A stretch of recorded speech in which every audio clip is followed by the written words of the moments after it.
Our topic today is describe a color you like. First of all, the color I like is blue. Let me see. I started to like it when I was a small kid. My mom bought me a blue toy. Also, my school uniform is blue, and the sky and ocean are blue. So I like blue because it makes me feel calm and happy. Let's shadow the answers. What color do you like?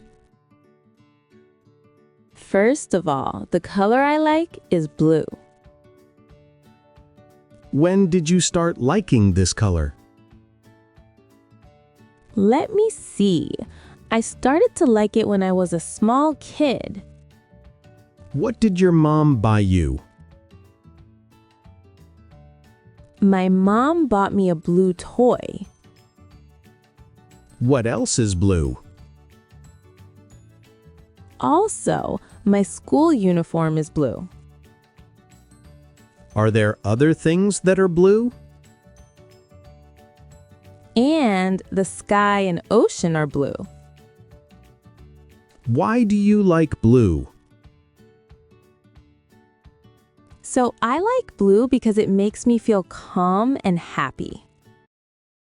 First of all, the color I like is blue. Let me see. I started to like it when I was a small kid. My mom bought me a blue toy. Also, my school uniform is blue, and the sky and ocean are blue. So I like blue because it makes me feel calm and happy.